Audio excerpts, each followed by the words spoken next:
भवाय चन्द्रचूडाय निर्गुणाय गुणात्मने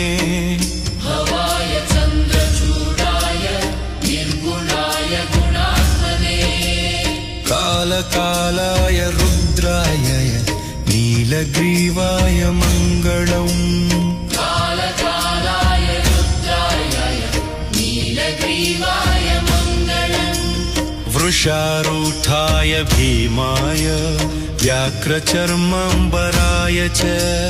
वृषारूढाय भीमाय व्याघ्रचर्माम्बराय च पशूनां पतये तुभ्यं गौरीकान्ताय मङ्गलम् पशूनां पतये तुभ्यं गौरीकान्ताय मङ्गलम् भस्मोद्धूलितदेहाय व्याळयज्ञोपवीतिने भस्मोद्धूलितदेहाय व्याळयज्ञोपवीतिने रुद्राक्षमालभूषाय व्योमकेशाय मङ्गलम् रुद्राक्षमालभूषाय व्योमकेशाय मङ्गलम् सूर्यचन्द्राग्निनेत्राय नमः कैलासवासिने सूर्यचन्द्राग्निनेत्राय नमः कैलासवासिने सच्चिदानन्दरूपाय प्रमथेशाय मङ्गलम् सच्चिदानन्दरूपाय प्रमथेशाय मङ्गलम् मृत्युञ्जयाय साम्बाय सृष्टिस्थित्यन्तकारिणे मृत्युञ्जयाय साम्बाय सृष्टिस्थित्यन्तकारिणे त्र्यम्बकाय शान्ताय त्रिलोकेशाय मङ्गलम् त्र्यम्बकाय शान्ताय त्रिलोकेशाय मङ्गलम् गङ्गाधराय सोमाय नमो हरिहरात्मने गङ्गाधराय सोमाय नमो हरिहरात्मने उग्राय त्रिपुरगुणाय वामदेवाय मङ्गलम् उग्राय त्रिपुरगुणाय वामदेवाय मङ्गलम् सद्यो जाताय शर्वाय भव्यज्ञानप्रदायिने सद्यो जाताय शर्वाय भव्यज्ञानप्रदायिने ईशानाय नमस्तुभ्यं पञ्चवक्त्राय मङ्गलम् ईशानाय नमस्तुभ्यं पञ्चवक्त्राय मङ्गलम् सदाशिवस्वरूपाय नमस्तत्पुरुषाय च सदाशिवस्वरूपाय नमस्तत्पुरुषाय च अघोराय च घोराय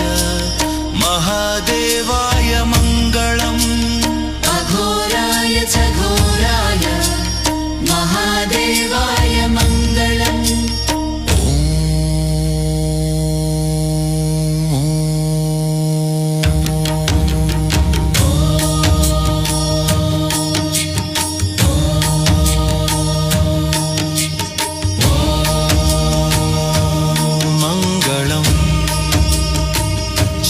मङ्गलम् मङ्गलम्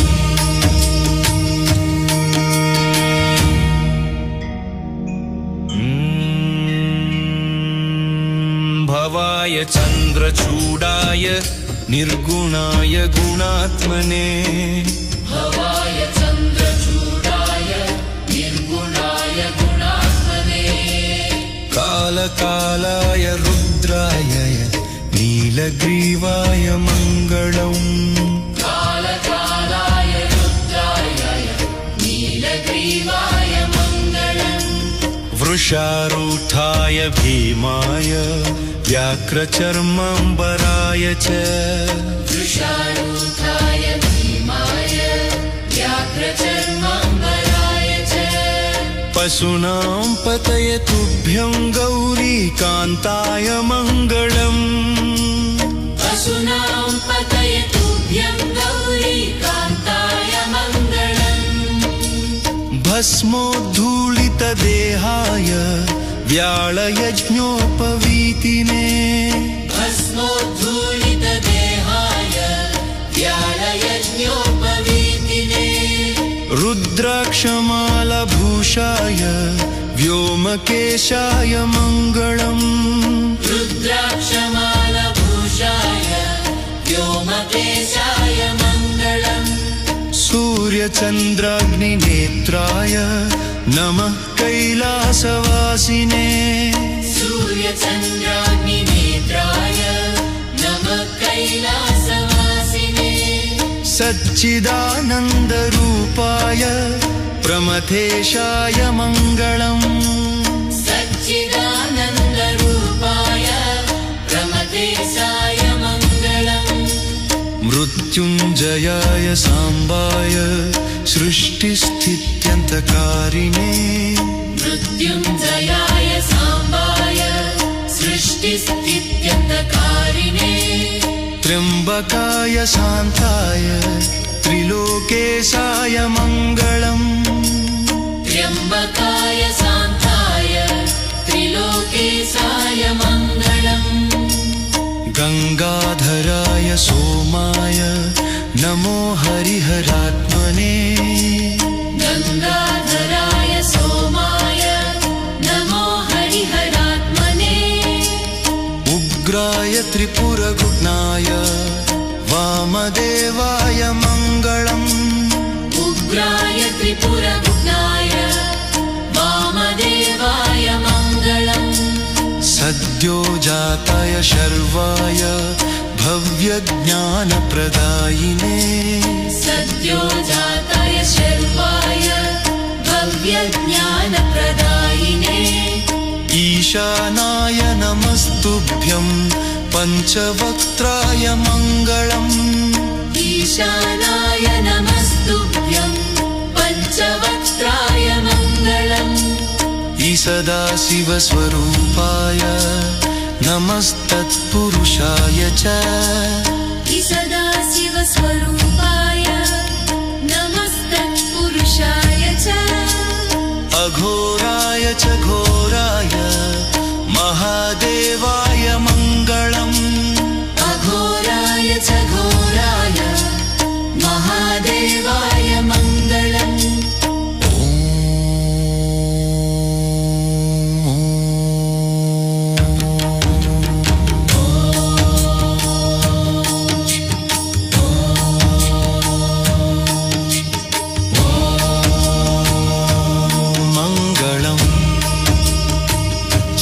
मङ्गलम्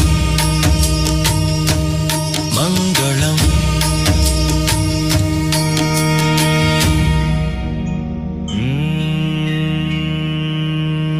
भवाय चन्द्रचूडाय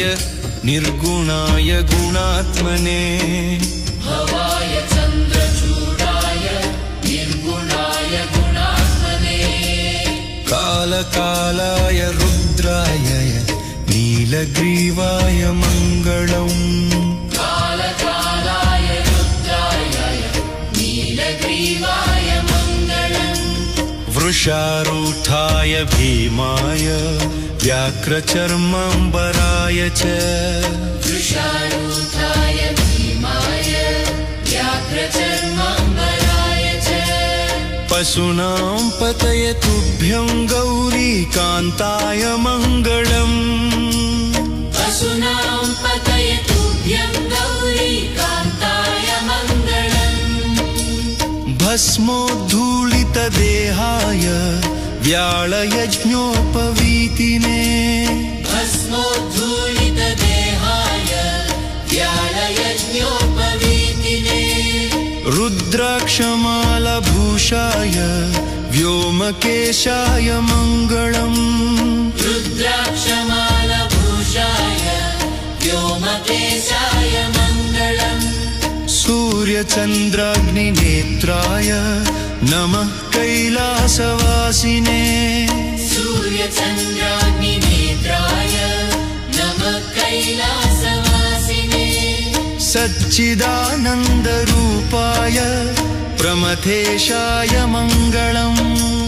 सच्चिदानन्दरूपाय प्रमथेशाय मङ्गलम्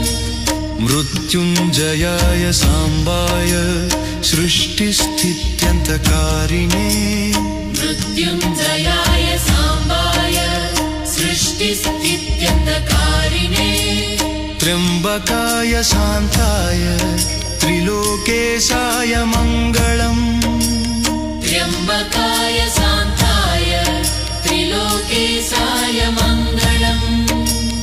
गङ्गाधराय सोमाय नमो हरिहरात्मने गङ्गाधराय सोमाय नमो हरिहरात्मने उग्राय त्रिपुरगुणाय वामदेवाय मङ्गलम्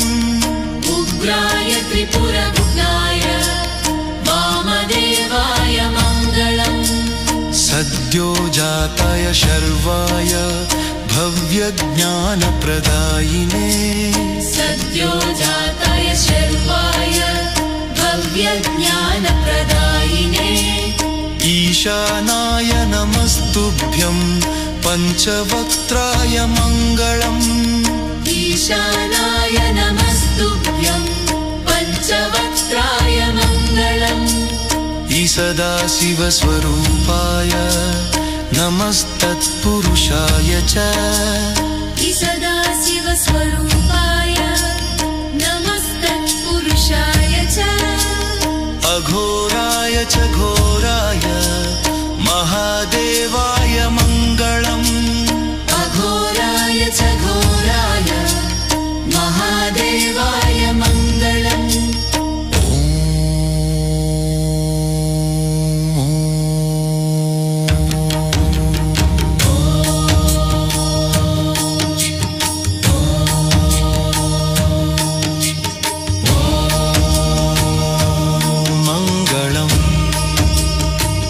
शिवमङ्गलम् मङ्गलम्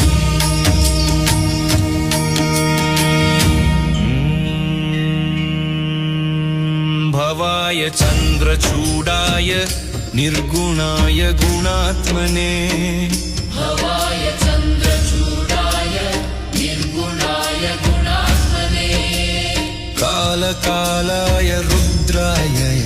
नीलग्रीवाय मङ्गलम् कालकालाय रुद्राय नीलग्रीवाय मङ्गलम्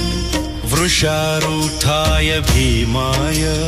व्याघ्रचर्माम्बराय च वृषारूढाय भीमाय व्याघ्रचर्माम्बराय च पशूनां पतये तुभ्यं गौरीकान्ताय मङ्गलम् पशूनां पतये तुभ्यं गौरीकान्ताय मङ्गलम् भस्मोद्धूलितदेहाय व्याळयज्ञोपवीतिने भस्मोद्धूलितदेहाय व्याळयज्ञोपवीतिने रुद्राक्षमालभूषाय व्योमकेशाय मङ्गलम् रुद्राक्षमालभूषाय व्योमकेशाय मङ्गलम् सूर्यचन्द्राग्निनेत्राय नमः कैलासवासिने सूर्यचन्द्राग्निनेत्राय नमः कैलासवासिने सच्चिदानन्दरूपाय प्रमथेशाय मङ्गलम् सच्चिदानन्दरूपाय प्रमथेशाय मङ्गलम् मृत्युञ्जयाय साम्बाय सृष्टिस्थित्यन्तकारिणे मृत्युञ्जयाय साम्बाय सृष्टिस्थित्यन्तकारिणे त्र्यम्बकाय शान्ताय त्रिलोकेशाय मङ्गलम् त्र्यम्बकाय शान्ताय त्रिलोकेशाय मङ्गलम् गङ्गाधराय सोमाय नमो हरिहरात्मने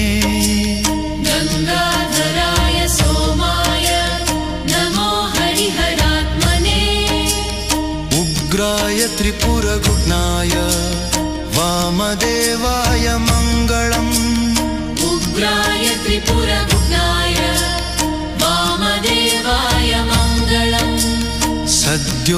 सद्योजाताय शर्वाय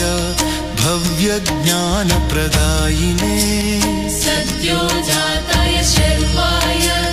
भव्यज्ञानप्रदायिने ईशानाय नमस्तुभ्यं पञ्चवक्त्राय मङ्गलम्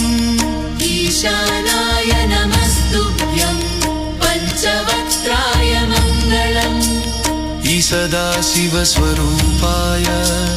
नमस्तत्पुरुषाय च सदाशिवस्वरूपाय नमस्तत्पुरुषाय च अघोराय च घोराय महादेवाय मङ्गलम् अघोराय च घोराय महादेवाय मङ्गलम्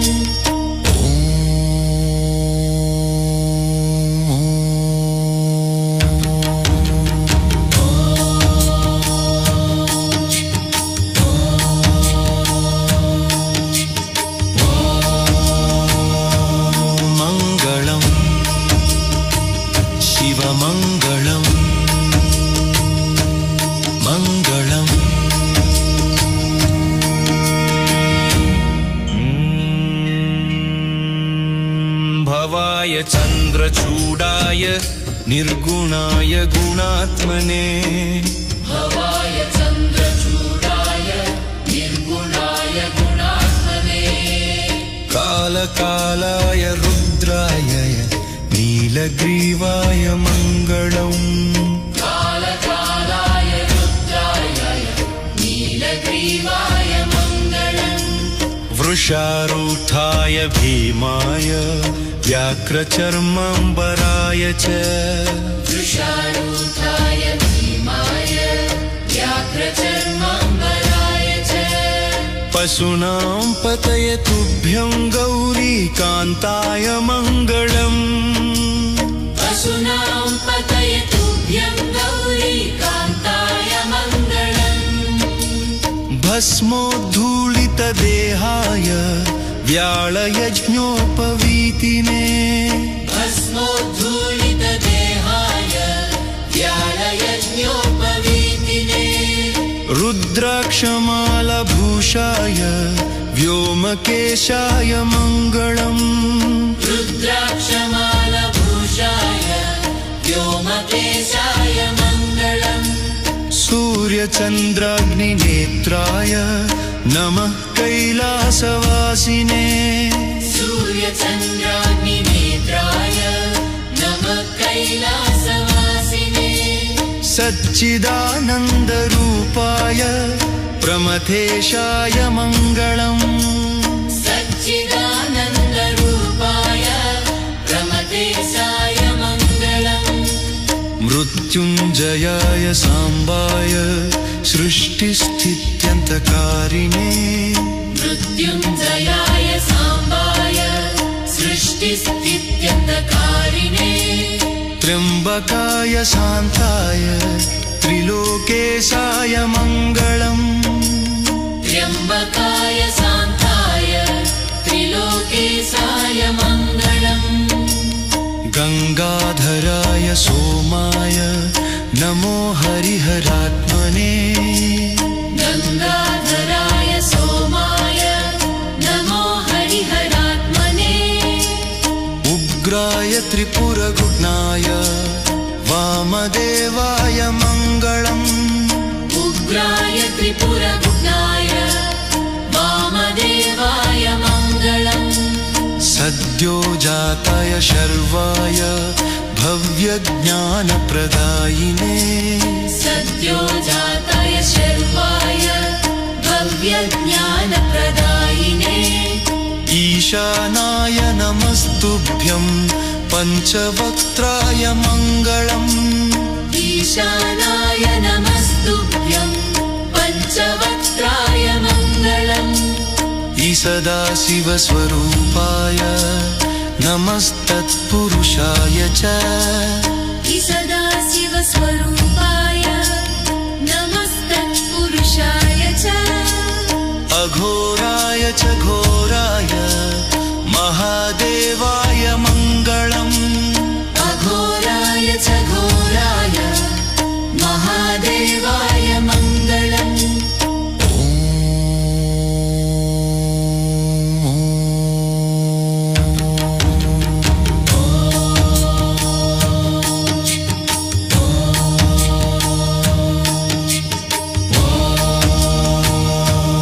मङ्गलं शिवमङ्गलं मङ्गलं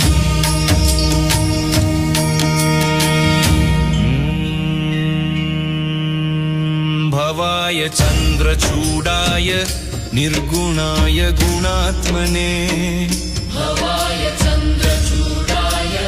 निर्गुणाय गुणात्मने कालकालाय रुद्राय नीलग्रीवाय मङ्गलम् कालकालाय रुद्राय नीलग्रीवाय मङ्गलम् वृषारूढाय भीमाय व्याघ्रचर्माम्बराय च वृषारूढाय भीमाय व्याघ्रचर्माम्बराय च पशूनां पतये तुभ्यं गौरीकान्ताय मङ्गलम् पशूनां पतये तुभ्यं गौरीकान्ताय मङ्गलम् भस्मोद्धूलितदेहाय व्याळयज्ञोपवीतिने भस्मोद्धूलितदेहाय व्याळयज्ञोपवीतिने रुद्राक्षमालभूषाय व्योमकेशाय मङ्गलम् रुद्राक्षमालभूषाय व्योमकेशाय मङ्गलम् सूर्यचन्द्राग्निनेत्राय नमः कैलासवासिने सूर्यचन्द्राग्निनेत्राय नमः कैलासवासिने सच्चिदानन्दरूपाय प्रमथेशाय मङ्गलम् सच्चिदानन्दरूपाय प्रमथेशाय मङ्गलम् मृत्युञ्जयाय साम्बाय सृष्टिस्थित्यन्तकारिणे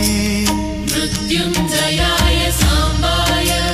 सृष्टिस्थित्यन्तकारिणे त्र्यम्बकाय शान्ताय त्रिलोकेशाय मङ्गलम् त्र्यम्बकाय शान्ताय त्रिलोकेशाय मङ्गलम् गङ्गाधराय सोमाय नमो हरिहरात्मने गङ्गाधराय सोमाय नमो हरिहरात्मने उग्राय त्रिपुरगुणाय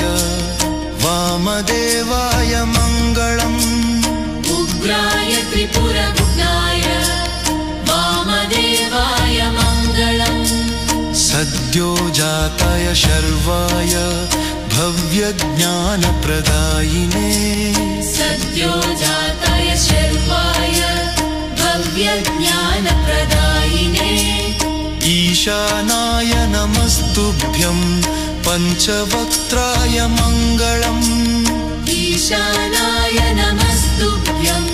पञ्चवक्त्राय मङ्गलम् सदाशिवस्वरूपाय नमस्तत्पुरुषाय च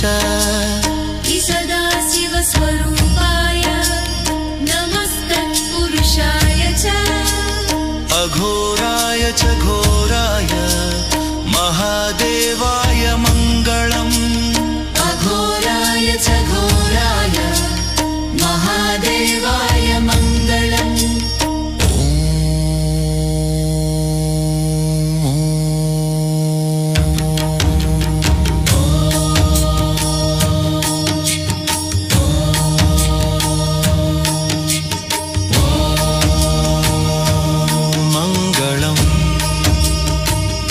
शिवमङ्गलम् मङ्गलम्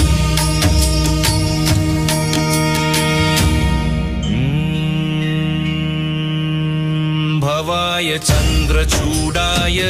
निर्गुणाय गुणात्मने भवाय चन्द्रचूडाय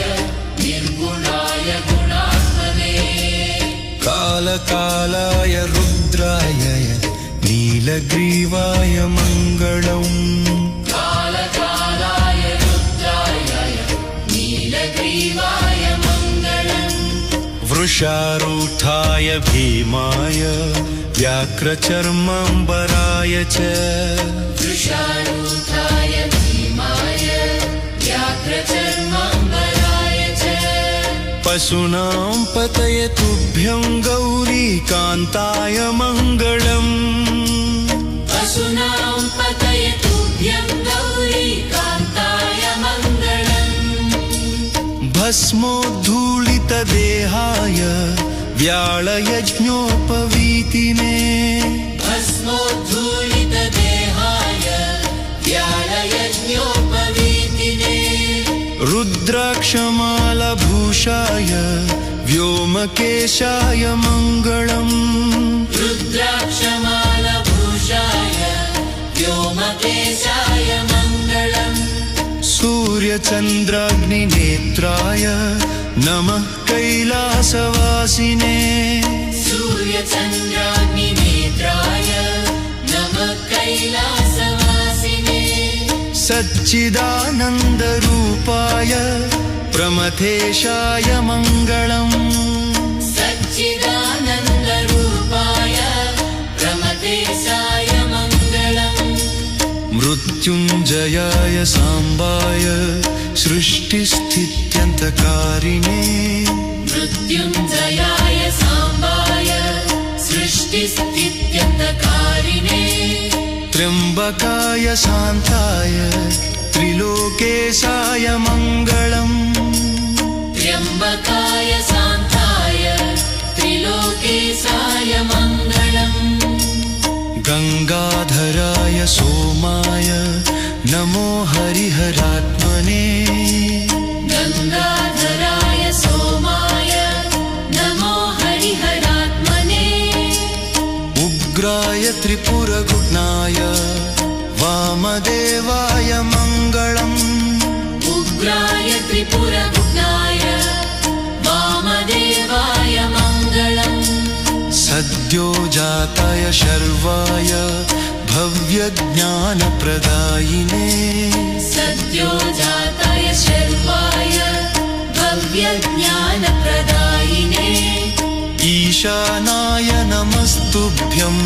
पञ्चवक्त्राय मङ्गलम् ईशानाय नमस्तुभ्यं पञ्चवक्त्राय मङ्गलम् सदाशिवस्वरूपाय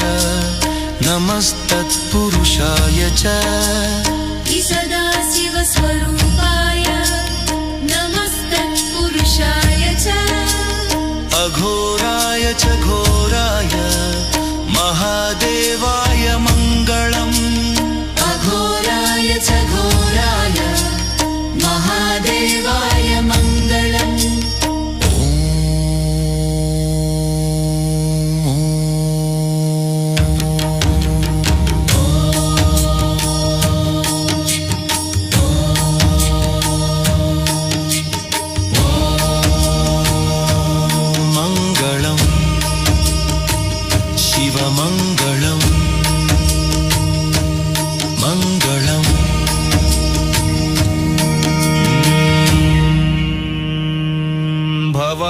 चन्द्रचूडाय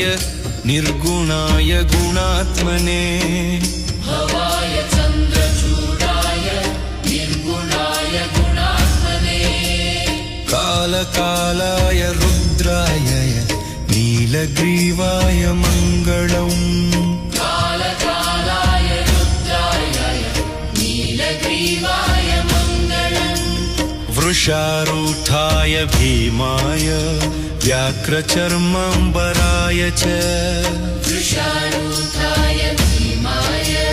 व्याघ्रचर्माम्बराय च पशूनां पतये तुभ्यं गौरीकान्ताय मङ्गलम् पशूनां पतये तुभ्यं गौरीकान्ताय मङ्गलम् भस्मोद्धूलितदेहाय व्याळयज्ञोपवीतिने भस्मोद्धूलितदेहाय व्याळयज्ञोपवीतिने रुद्र रुद्राक्षमालभूषाय व्योमकेशाय मङ्गलम् रुद्राक्षमालभूषाय व्योमकेशाय मङ्गलम्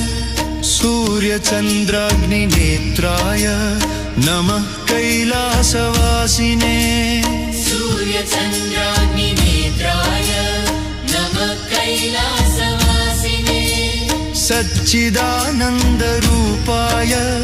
प्रमथेशाय मङ्गलम् सच्चिदानन्दरूपाय प्रमथेशाय मङ्गलम् मृत्युञ्जयाय साम्बाय सृष्टिस्थित्यन्तकारिणे मृत्युञ्जयाय साम्बाय सृष्टिस्थित्यन्तकारिणे त्र्यम्बकाय शान्ताय त्रिलोकेशाय मङ्गलम् त्र्यम्बकाय शान्ताय त्रिलोकेशाय मङ्गलम् गङ्गाधराय सोमाय नमो हरिहरात्मने गङ्गाधराय सोमाय नमो हरिहरात्मने उग्राय त्रिपुरगुणाय वामदेवाय मङ्गलम् उग्राय त्रिपुरगुणाय वामदेवाय मङ्गलम् सद्यो जाताय शर्वाय भव्यज्ञानप्रदायिने सद्यो जाताय शर्वाय भव्यज्ञानप्रदायिने ईशानाय नमस्तुभ्यं पञ्चवक्त्राय मङ्गलम् ईशानाय नमस्तुभ्यं पञ्चवक्त्राय मङ्गलम् सदाशिवस्वरूपाय नमस्तत्पुरुषाय च सदाशिवस्वरूपाय नमस्तत्पुरुषाय च अघोराय च घोराय महादेवाय मङ्गलम् अघोराय च घोराय महादेवाय मङ्गलम्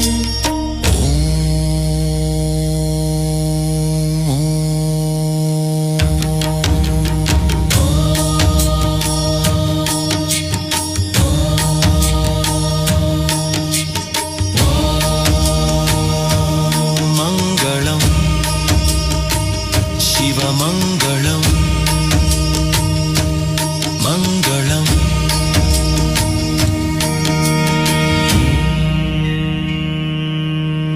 भवाय चन्द्रचूडाय निर्गुणाय गुणात्मने भवाय चन्द्रचूडाय निर्गुणाय गुणात्मने कालकालाय रुद्राय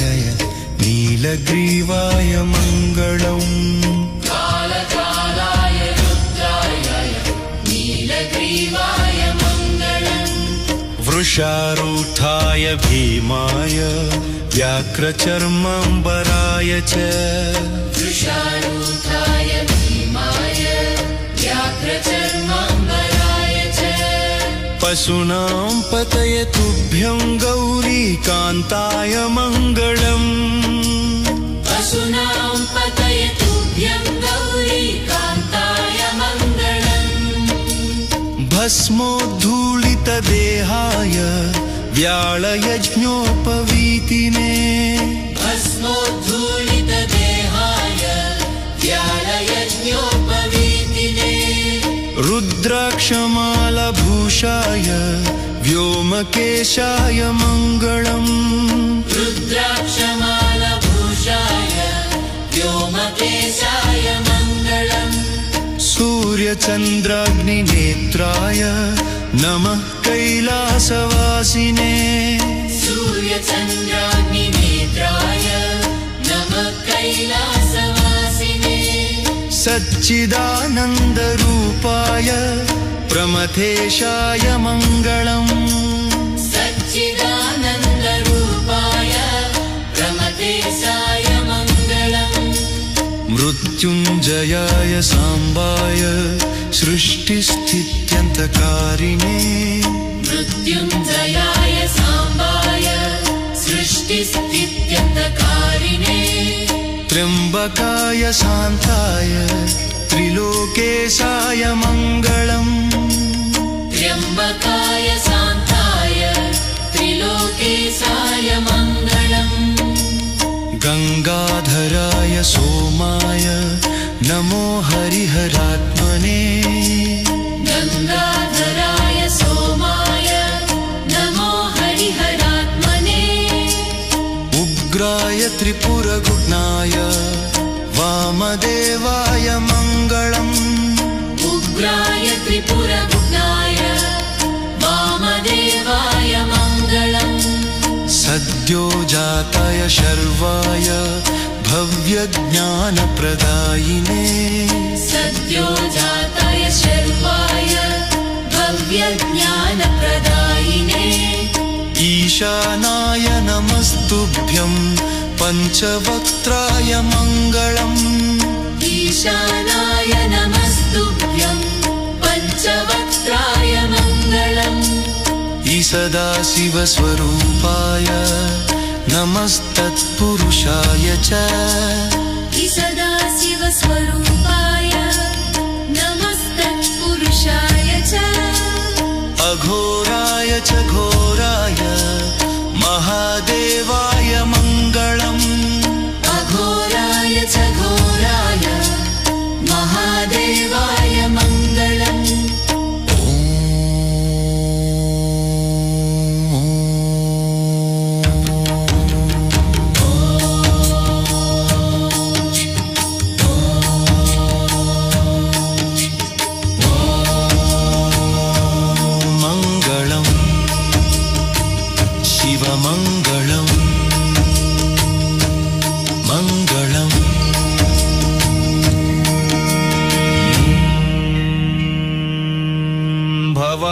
चन्द्रचूडाय निर्गुणाय गुणात्मने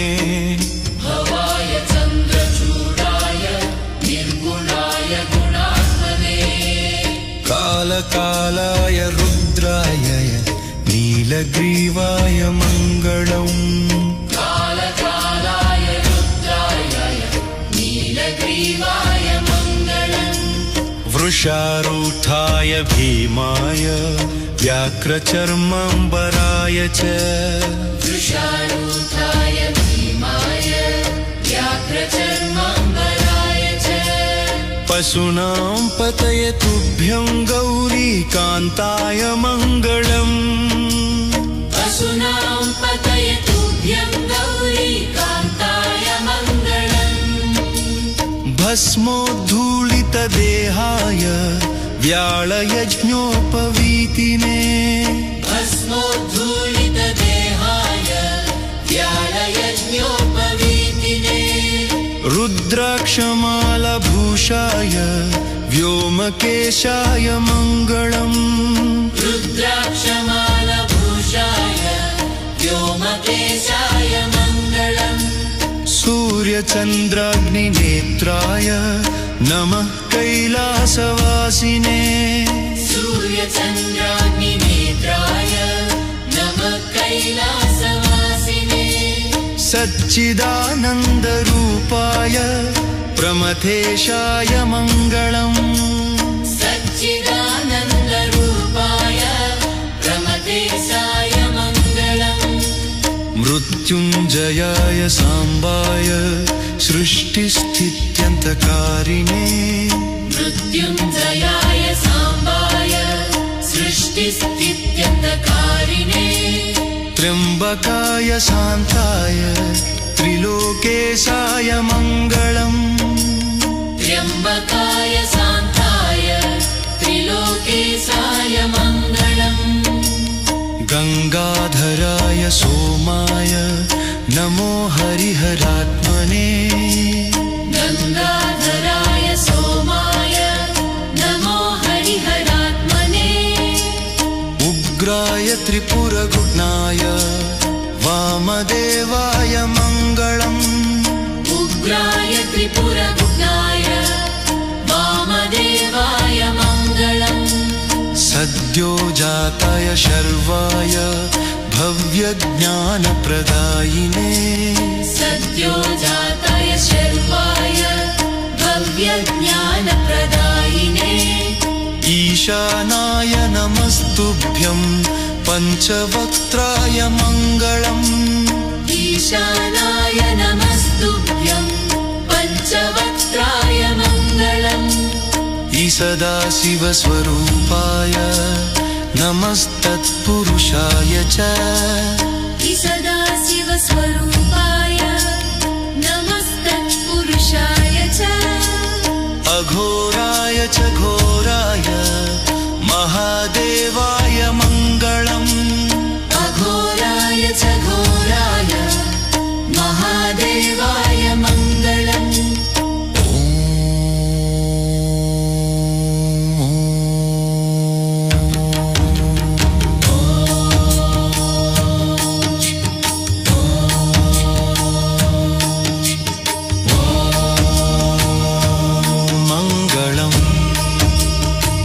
शिवमङ्गलम् मङ्गलम्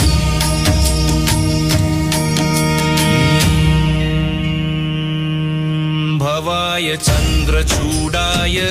निर्गुणाय गुणात्मने भवाय चन्द्रचूडाय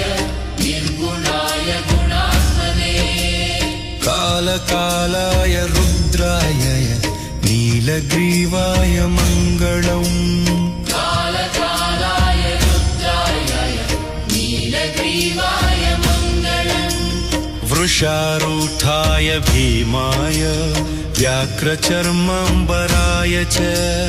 वृषारूढाय भीमाय व्याघ्रचर्माम्बराय च पशूनां पतये तुभ्यं गौरीकान्ताय मङ्गलम् पशूनां पतये तुभ्यं गौरीकान्ताय मङ्गलम् भस्मोद्धूलितदेहाय व्याळयज्ञोपवीतिने भस्मोद्धूलितदेहाय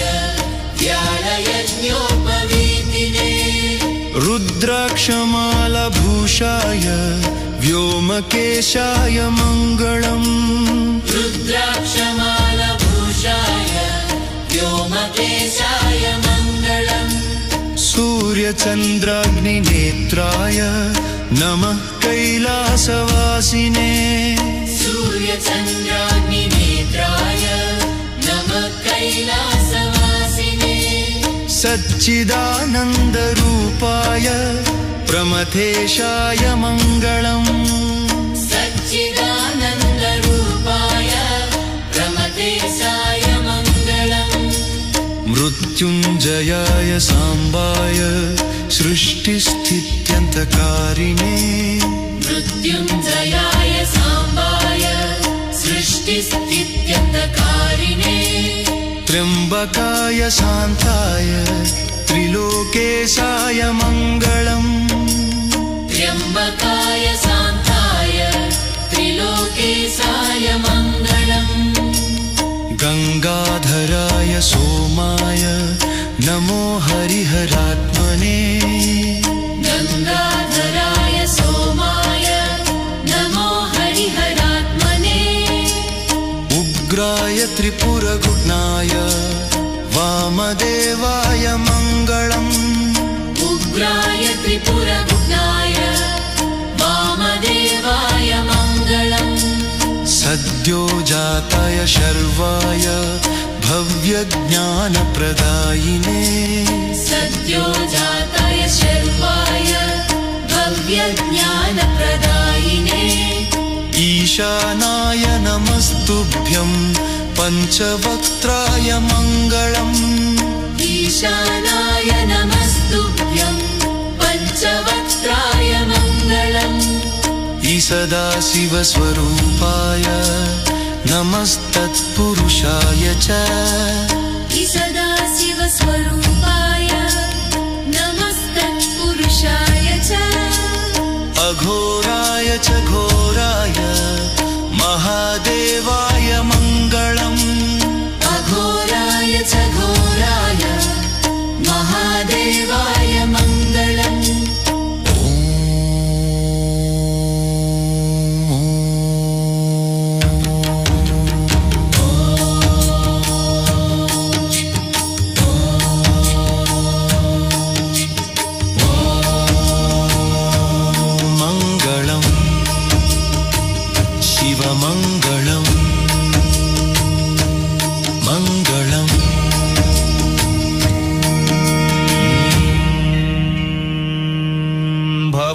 चन्द्रचूडाय निर्गुणाय गुणात्मने भवाय चन्द्रचूडाय निर्गुणाय गुणात्मने कालकालाय रुद्राय नीलग्रीवाय मङ्गलम् कालकालाय रुद्राय नीलग्रीवाय मङ्गलम् वृषारूढाय भीमाय व्याघ्रचर्माम्बराय च वृषारूढाय भीमाय व्याघ्रचर्माम्बराय च पशूनां पतये तुभ्यं गौरीकान्ताय मङ्गलम् पशूनां पतये तुभ्यं गौरीकान्ताय मङ्गलम् भस्मोद्धूलितदेहाय व्याळयज्ञोपवीतिने भस्मोद्धूलितदेहाय व्याळयज्ञोपवीतिने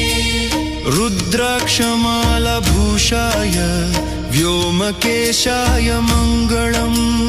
रुद्राक्षमालभूषाय व्योमकेशाय मङ्गलम् सूर्यचन्द्राग्निनेत्राय नमः कैलासवासिने सूर्यचन्द्राग्निनेत्राय नमः कैलासवासिने सच्चिदानन्दरूपाय प्रमथेशाय मङ्गलम्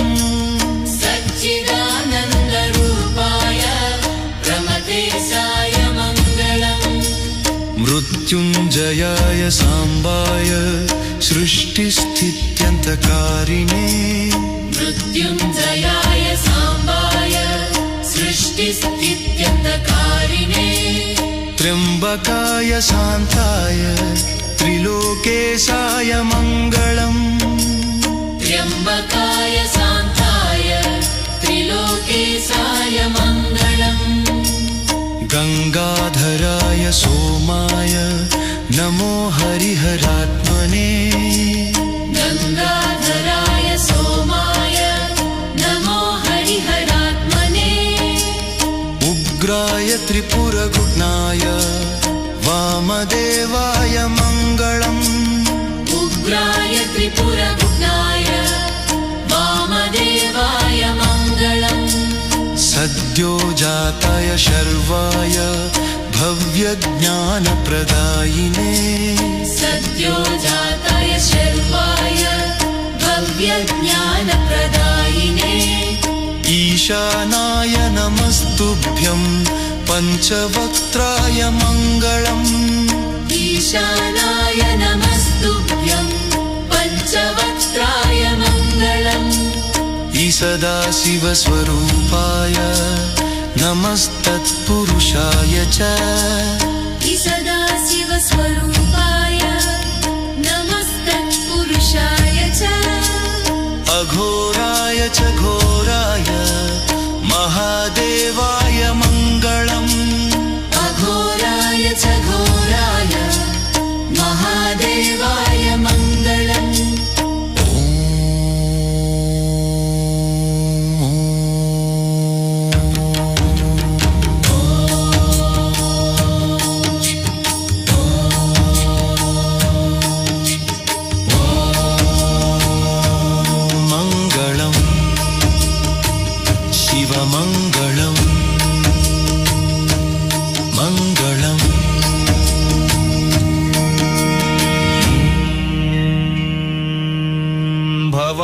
चन्द्रचूडाय निर्गुणाय गुणात्मने भवाय चन्द्रचूडाय निर्गुणाय गुणात्मने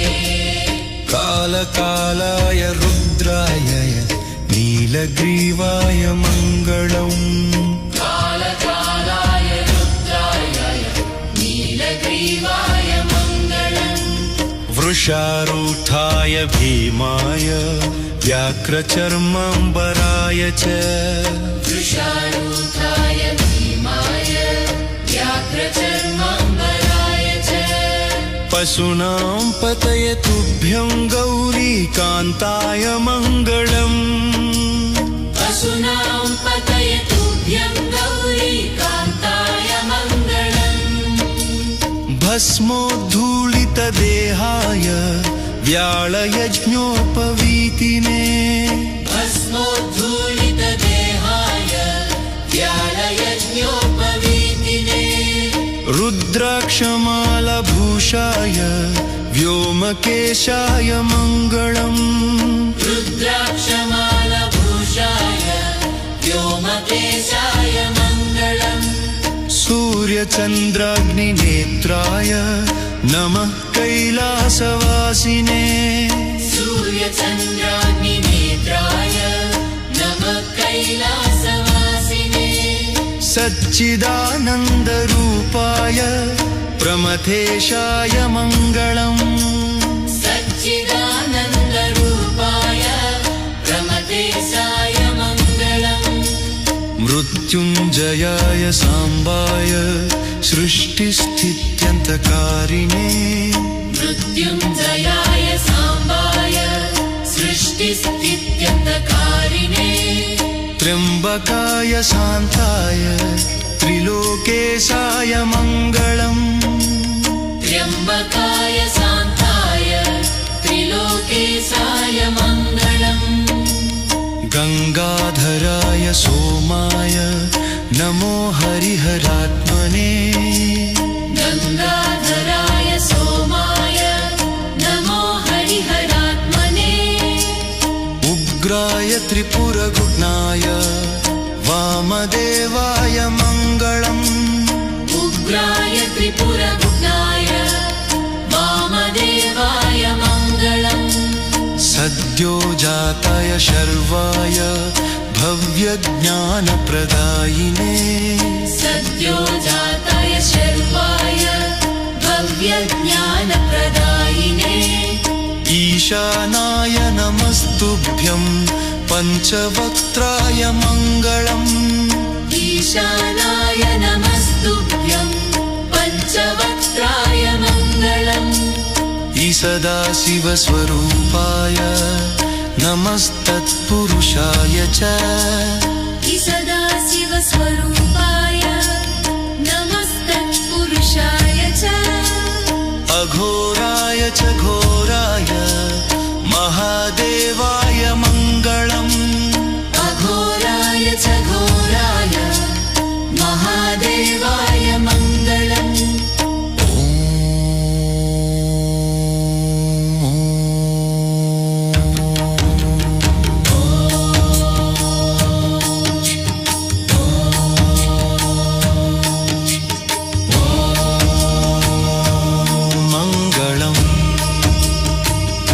शिवमङ्गलम्